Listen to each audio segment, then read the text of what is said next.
Tidak ada pertanyaan lagi ya. Sudah? Kalau sudah tidak ada pertanyaan lagi, berarti bisa kita lanjutkan untuk pembahasan berikutnya, yaitu tentang TP atau tujuan pembelajaran. Oke, saya munculkan lagi di layar tentang tujuan pembelajaran. Oke, anak-anakku sekalian, setelah kita menganalisis CP tadi, maka berikutnya tugas kita sebagai seorang guru adalah kita membuat atau merumuskan tujuan pembelajaran. Apa sih tujuan pembelajaran itu ya? Tujuan pembelajaran itu merupakan deskripsi pencapaian 3 aspek kompetensi, yaitu pengetahuan, keterampilan, dan sikap. Jadi di CP itu tadi kan serangkaian kompetensi dan juga lingkup materi yang di dalamnya setelah kita telaah di CPPAI ternyata di situ ada sikap kompetensinya ya, ada pengetahuan, ada keterampilan. Jadi ada pengetahuan, keterampilan, dan juga ada sikap. Nah, berarti ketika kita rumuskan menjadi TP juga kita harus mengikuti itu ya. Nah, jadi ini pencapaian 3 kompetensi ini yang diperoleh oleh siswa dalam satu kegiatan atau lebih.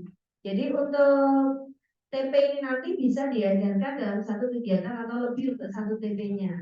Dan nanti disusun kronologi secara kronologis berdasarkan urutan pembelajaran dari waktu ke waktu sebagai prasyarat menuju CP. Jadi nanti setelah kita susun TP, maka kita susun secara kronologis ya penyajiannya, pembelajarannya kepada siswa dari waktu ke waktu. Nah, ketika kita merumuskan tujuan pembelajaran ini, anak-anak, kita bisa menggunakan taksonomi Bloom. Ya, kita gunakan untuk menurunkan dari CP menuju ke tujuan pembelajaran yang lebih konkret. Ya, jadi kita bisa menggunakan taksonomi Bloom. Ini taksonomi Bloomnya. C1, C2, C3, C4, C5, C6. Pernah belajar tentang ini ya? Pernah. Saat belajar kuliah apa? Nah, lupa. Kemarin nggak ingat, sekarang lupa. Iya. Jangan-jangan pas diskusi ngantuk ini pas kuliah. Loh, SMP SMA. Ya. Jadi ya. Oke, bagus ya. Di kuliah di kampus pernah belajar tentang ini? Enggak. Nah, anak-anak, untuk tahapan kognitif kita itu ada menurut taksonomi Bloom yang direvisi oleh Anderson. Ini tahapan kognitif kita ini ada 6 ini. Jadi C1 itu kognitif 1 ya, pengetahuan atau mengingat. C2 ini adalah memahami, C3 menerapkan, C4 itu menganalisis, C5 mengevaluasi, dan C6 adalah mengkreasi atau mencipta. Nah, ketika kita nanti menurunkan dari CP ke TP, kita bisa menggunakan panduan ini. Jadi kita bisa menggunakan kata kerja yang dirumuskan oleh Bloom atau Anderson ini di taksonomi C1 sampai C6 ini. Kita boleh memilihnya ya ketika kita menyusun tujuan pembelajaran. Jadi nanti nggak usah dihafal ya, tinggal lihat saja ya kalau mau menyusun TP. Nggak usah dihafal, tapi harus yang penting kalian harus paham tahapan-tahapan kognitifnya. Jadi tahapan yang paling rendah apa tadi? Ya, yang paling rendah tadi tahapan kognitif menurut taksonomi Bloom dan Anderson pengetahuan atau mengingat. Ya, mengingat itu berarti memanggil kembali memorinya. Ya, contohnya di situ misalkan mengutip, nah, menyebutkan, menjelaskan. Nah, ini yang tidak perlu kita mengolah informasi itu, hanya perlu dipanggil kembali ingatannya. Memahami, nanti menyampaikan pemahaman atau penjelasan dengan menggunakan bahasa sendiri secara umum. Penerapan, ini adalah menerapkan suatu konteks dari sebuah pengetahuan menuju ke konteks yang lain. Menganalisis, ini sudah mulai tingkat tinggi ya, jadi mulai HOTS itu mulai dari menganalisis, menilai, dan mengkreasi. boleh gunakan kata kerja ini untuk membantu kalian menyusun TP ya, dari CP ke TP. Kalau kita boleh juga menggunakan ini punya ini taksonomi untuk psikomotorik masih tetap belum ya. P1, P2, P3, P4. Jadi untuk kompetensi keterampilan kita bisa pakai kata kerja yang ini, kompetensi ini ya. Kemudian yang sikap kita bisa pakai ini. Membiasakan ya, tadi ada kata membiasakan di mana? Di CP ya. Coba ada nggak di situ membiasakan? Ada di situ? Mana? Tidak ada. Hal ini termasuk yang kira-kira membiasakan itu. Menghayati, ya sudah mulai menghayati karena ada perubahan perilaku ya, membiasakan. Jadi sudah tertinggi itu. Menilai tadi masuk yang mana kira-kira? A3 itu ya, menilai. Tadi kan ada kata kompetensi menilai, ya. Nah, sekarang TP komponennya apa saja? Jadi TP itu nanti ketika kalian menyusun TP itu ada dua komponennya. Yang pertama adalah kompetensi dan yang kedua adalah lingkup materi. Ya. Jadi kompetensi itu apa? Kompetensi itu kemampuan atau keterampilan yang perlu ditunjukkan atau didemonstrasikan oleh peserta didik. Tadi sudah kita pahami ya. Kompetensi yang ada di CP tadi kita tinggal menurunkan ke tujuan pembelajaran, menyusunnya menjadi tujuan pembelajaran dan membuatnya lebih konkret dan operasional dengan kata betul dengan bantuan apa? Taksonomi Bloom tadi yang Anderson tadi. Di antaranya kalian boleh menggunakan taksonominya Marzano, bisa juga bikin tadi ya, itu bisa kalian gunakan. Jadi boleh juga digunakan ketiganya boleh ya.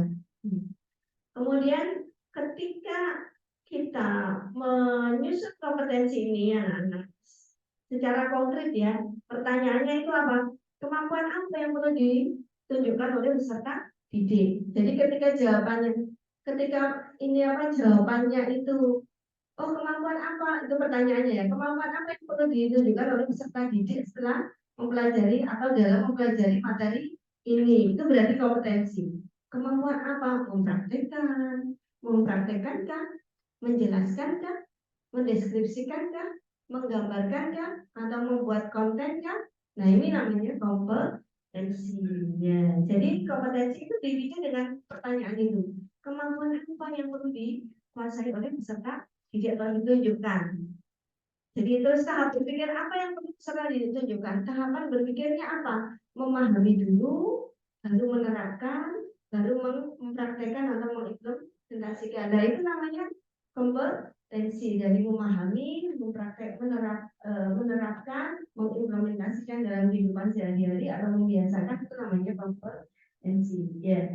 Kemudian bagian kedua dari TP adalah lingkup materi. Jadi ada lingkup materi, ada kompetensi, ada lingkup materi. Lingkup materi itu konten dan konsep utama yang perlu dipahami pada akhir satu unit pembelajaran. Ya, jadi konten atau konsep utama. Dibantu dengan pertanyaan apa? Hal apa saja yang perlu dikuasai oleh siswa? Ya, hal apa saja yang perlu dipelajari oleh siswa? Suatu konsep besar yang dinyatakan dalam CP. Jadi, ketika kita menyusun lingkup materi, kita harus bertanya pada diri sendiri, apa yang perlu mereka pelajari dari suatu konsep besar yang ada dalam CP ini, gitu ya. Apa lingkungan sekitar dan kehidupan keseharian dapat digunakan sebagai konteks untuk mempelajari konten dalam CP. Ini pertanyaan yang kita gunakan untuk kita bisa menentukan lingkup materi, gitu ya. Untuk teknik perumusan TP ini ada 3 teknik, yaitu yang pertama kita bisa merumuskan tujuan pembelajaran itu langsung dari CP. Jadi langsung dari capaian pembelajaran kita menyusunnya berdasarkan CP, berdasarkan elemen-elemen itu ya, tadi kita sesuaikan dengan elemen-elemennya tadi ya, kita langsung menyusun dari elemen-elemen itu. Kemudian berikutnya adalah merumuskan tujuan pembelajaran dengan menganalisa dulu. Kita analisa dulu mana kompetensi dan mana lingkup materi, seperti yang sudah kita lakukan tadi, kita simulasi tadi ya. Ketika kita tadi melihat CP lalu anak-anak saya suruh untuk menentukannya, melihat, menganalisa, mengidentifikasi mana yang kompetensi dan mana materi. Ini cara kedua ini ya. Baru setelah itu disusunlah tujuan pembelajaran. Atau pakai cara ketiga, yaitu kita merumuskan TP berdasarkan TP pembelajaran berdasarkan lintas elemen. Jadi tidak harus satu elemen sendiri, elemen akidah sendiri, akal sendiri, ya misalkan tidak harus seperti itu, tapi bisa lintas elemen. Nah ini contoh yang pertama. Contoh ketika kita merumuskan TP secara langsung melalui CP. Ya, contoh, misalkan elemen Al-Quran hadis, di situ CP-nya adalah pendidikan agama Islam dan budi pekerti menekankan kemampuan mengenal huruf-huruf hijaiyah dan harokatnya, huruf hijaiyah bersambung dan kemampuan membaca surat-surat pendek Al-Quran dengan baik. Maka kita susunlah mulai dari yang pertama ya, kita runut dari kalimat pertama. Menekankan kemampuan mengenal huruf hijaiyah dan harokatnya. Kita bisa membuat TP mengenal huruf hijaiyah dan harokatnya. Atau kita buat lebih spesifik lagi kompetensinya, lebih operasional, lebih konkret lagi ya. Dengan misalkan kita pilih kata kerja lain yang lebih konkret daripada mengenal. Seperti ini tadi sini tadi ya. Di mana tadi? Nah, di sini ya kita boleh ini pakai kata kerja lain. Mengenal berarti kira-kira masuk yang mana ya? Yang mana? Memahami ya. Pemahaman ya. Oke, apa nih kira-kira bisa menggunakan kata kerja yang mana? Menguraikan boleh ya, menjelaskan, kemudian menjabarkan itu ya, kan? Oke. Kemudian ini contohnya. Kemudian mengenal huruf hijaiyah bersambung. Berikutnya membaca surat-surat pendek Al-Quran dengan baik. Nah, ini adalah contoh kita merumuskan CP langsung berdasarkan merumuskan TP langsung berdasarkan CP tadi. Yang cara kedua, menganalisa kompetensi dan lingkup materi dulu. Nah, nanti ketika kalian di tujuan belajar di TP dan ATP, kalian temukan TP ATP punya pemerintah, kok ada yang seperti ini, ya memang betul kok beda-beda bentuknya Bu. Ada yang ada kompetensi, ada yang materi, ada yang tidak sama sekali. Ya, langsung TP. Ya karena memang cara menganalisisnya beda-beda. Jadi ini misalkan elemen akhlak, di sini CP-nya itu, lalu kita identifikasi mana kompetensi, mana materi, lingkup materi. Ternyata kompetensinya itu mempraktekkan, memahami, mengenal, mengungkapkan pendapat, menghargai pendapat. Yang mana yang di sini yang keterampilan dari kompetensi itu? Mempraktekkan. Yang mana yang pengetahuan? Iya, mengenal, memahami, mengungkapkan pengetahuan juga kan? Ya, menghargai pendapat. Menghargai pendapat ini pengetahuan apa bukan? Sikap, ya. Kemudian lingkup materi. Nah, lingkup materi ini ya ada ungkapan positif untuk diri, sama manusia, orang tua dan guru, ada tradisi memberi dalam ajaran Islam, lalu ada di lingkungan sekitar. Nah, itu ya.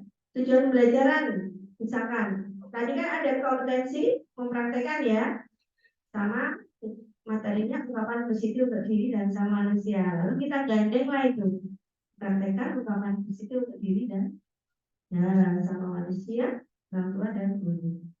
Menjelaskan dengan bahasa sendiri tentang tradisi memberi dalam ajaran agama Islam. Nah ini adalah contoh membuat TP dengan kita mengidentifikasi dulu mana kompetensi dan juga mana lingkup materi. Are you understand?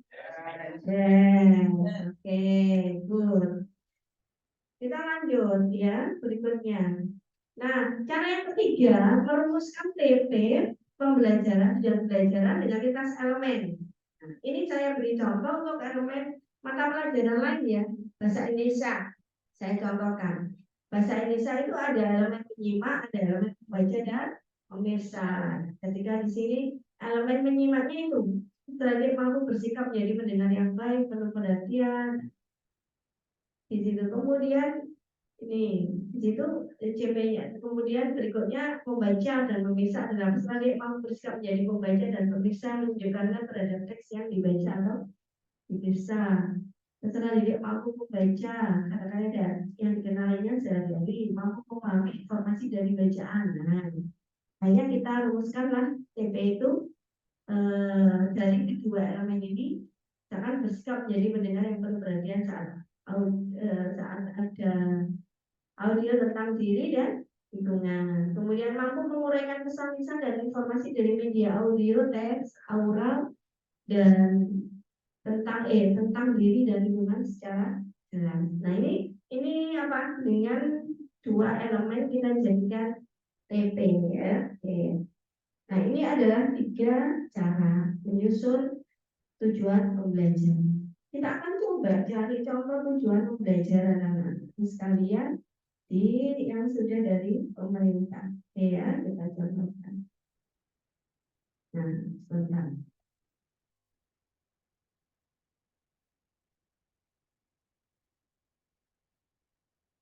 PAISD SMP ya, karena kalian SMP.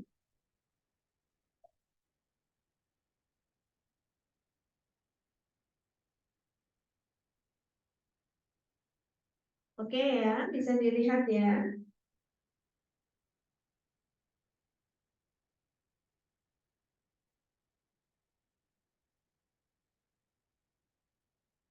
Kok di sini jelas tapi di sini enggak? Udah.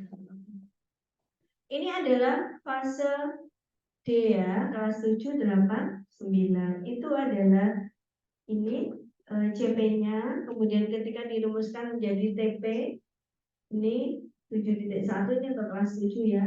Setelah dia dapat membaca Al-Quran surat Al-Mujadilah 11, surat Ar-Rahman, serta hadis terkait tentang semangat menuntut ilmu. Nah, lihat. Kita lihat dari mana tadi? Nah, itu tadi ya, coba dilihat.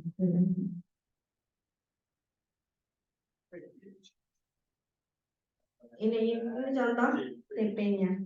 Jadi sudah ada jadi ya dari pemerintah kalian tinggal menggunakan. Iya.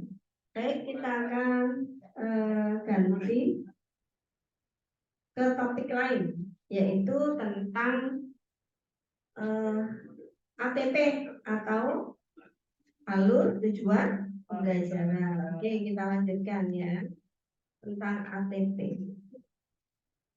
Alur tujuan pembelajaran yang ketiga ini. Belum kelihatan? Oh, sudah.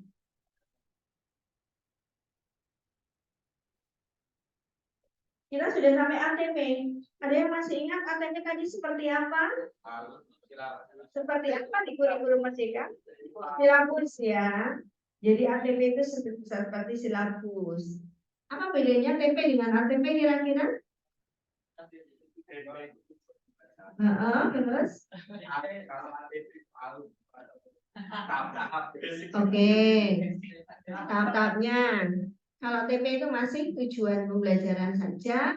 Kalau ditambahi alur TP berarti adalah ya tahapan-tahapan sistematis penyajiannya, mengajarkannya di kelas dari awal fase sampai akhir fase. Nah, ATP ini selanjutnya kita susun ya setelah kita menyusun tujuan pembelajaran. ATP ini memiliki fungsi yang serupa dengan silabus ya, yaitu untuk perencanaan dan pengaturan pembelajaran dan siswa secara garis besar dalam jangka waktu tertentu. Guru dapat merancang sendiri berdasarkan CP, bisa mengembangkan contoh yang dari pemerintah atau menggunakan contoh yang sudah disediakan oleh pemerintah. Jadi tetap ada tiga pilihan nih ya. Anak-anak kalau kalian disuruh memilih kira-kira yang mana yang mau dipilih? Mengembangkan dan modifikasi ya. Nah, ini ruplak mau ruplak? Wadah. Nanti. Oke. Insya Allah rencana sih boten, tapi kira-kira pakai. Tergantung situasi dan kondisi kepepet. Yang pilih yang ketiga. Tetap harus dimodifikasi seharusnya ya, disesuaikan dengan kondisi di sekolah atau di madrasahnya nanti. Oke, jadi ini anak-anak sekarang ATP-nya. Hal-hal yang perlu kalian perhatikan di dalam menyusun ATP adalah yang pertama, anak-anak, tujuan pembelajaran itu tujuannya lebih umum, bukan tujuan harian ya. Karena tujuan pembelajaran itu nanti bisa diajarkan dalam satu atau beberapa kali kegiatan pembelajaran, beberapa kali pertemuan, gitu ya. Nah, berarti di sini bukan tujuan harian ya, bukan goals. Maaf, itu tujuan umum berarti goalsnya bukan objektifnya. Kemudian alur TP harus tuntas masuk satu fase, tidak boleh dipotong di tengah jalan. Jadi ketika kalian membuat alur tujuan pembelajaran, jangan hanya mikirkan diri sendiri aja. Aku ngajar di kelas 7, berarti tak comotnya yang di sini aja di kelas 7. Ketika membuat ATP, nggak boleh seperti itu. Makanya harus kolaboratif dengan guru mapel di kelas yang lain untuk diskusi. Kira-kira nanti di kelas 7 bagianku mana saja ya? Yang bagian kelas 8 mana aja, bagian kelas 9 mana aja dari tujuan pembelajaran yang sudah kita buat atau kita susun ini ya. Kemudian berikutnya tadi yang tidak boleh terpotong dan tidak boleh ada yang ketinggalan. Terus apa sih ditinggal? Dari satu fase itu CP-nya ada yang tidak diajarkan, tidak dibuatkan ATP. Nah ini salah. Kemudian ATP perlu dikembangkan secara kolaboratif, itu tadi yang sudah saya sampaikan, dengan kerjasama kolaborasi dengan guru di kelas lain pada mata pelajaran yang sama dan satu fase. Kemudian ATP dikembangkan sesuai karakteristik dan kompetensi yang dikembangkan tiap mata pelajaran. Jadi ya dikembangkan seperti itu. Kita tadi sudah menyusun di TP, tinggal mengarahkan ke ATP. Lalu penyusunan ATP tidak perlu lintas fase. Jadi jangan menyusun ATP itu dari fase D dengan fase E dicampur ya, nggak perlu lintas fase. Itu kok dengan tuh ATP ini apa? Kok tidak tuh bilangnya? Materinya oh, ya gitu ya. Over, betul-betul tulisan di sini. Saya perlu digoyang baju ya, betul-betul ya.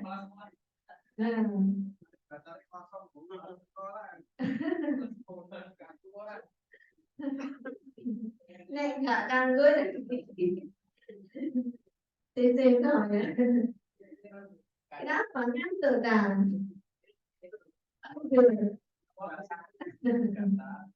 Ya, coba kita sampai ATP dulu, setelah itu kita ice breaking biar nggak ngantuk ya. Oke. Nah, kemudian ATP ini dikembangkan sesuai dengan karakteristik tadi ya, karakteristik mapel, tidak perlu lintas fase, ATP juga harus logis, dari kemampuan yang sederhana ke yang rumit, dapat dipengaruhi oleh karakteristik mapel pendekatan pembelajaran. Dan tampilan TP diawali dengan alur tujuan belajar terlebih dahulu baru proses berpikirnya. Kemudian alur TP disediakan Kemendikbud, ada contohnya ya. Maka nanti di Kemendikbud itu contohnya itu berabjad atau bernomor urut nanti ya. Kemudian supaya apa? Kenapa diberi nomor urut? Supaya nanti mudah untuk kalian ini menentukan yang mana penyajiannya ya berdasarkan nomor urut ini tadi. Kemudian ATP menjadi satu alur tujuan pembelajaran, tidak bercabang. Jadi jangan meminta guru memilih bisa ini, bisa itu ya. Yang satu aja ATP ini. Terus ATP itu fokus pada pencapaian CP, bukan profil belajar Pancasila, jadi tidak perlu dilengkapi strategi pembelajaran. Nanti kalau di modul baru dilengkapi strategi pembelajaran. Nah, cara menyusun TP ke ATP ini ya. Pertama diurutkan dari yang konkret ke yang abstrak. Yang konkret dulu lah, baru ke yang abstrak. Pengurutan deduktif, kalau deduktif gimana? Dari yang umum ke spesifik. Dari mudah ke yang sulit. Jadi yang diajarkan yang mudah-mudah dulu, nanti bertahap-tahap ya sulit ya. Berikutnya lebih urutan berikutnya makin sulit, makin sulit, makin sulit. Oke, ya silakan difoto. Hierarkinya. Jadi misalkan mau belajar tentang sholat berarti secara logis harus belajar apa dulu sebelum belajar tentang sholat? Oh, ya. Prosedurnya antara prosedural, ya proseduralnya itu juga urutan proseduralnya. Oke, apa? Syahadat dulu. Kalau rukun iman, rukun Islam, syahadat dulu baru sholat. Itu kan prosedurnya. Jadi kita sampaikan urutannya seperti itu. Bisa ya? Jadi ini contoh KTP alur tujuan pembelajaran dari awal fase sampai akhir fase. Ada TP1. Misalkan tadi kita sudah membuat TP kok seluruh TP kok jumlahnya ada 6. Dalam 3 tahun itu kelas 7, 8, 9 kok ada 6 TP di satu elemen. Maka kita bisa memberinya, mengurutkannya TP1, TP2, TP3, TP4, TP5, TP6 sampai kelas 9. Oke, sekarang sudah modul ajar. Sampai di sini ada pertanyaan.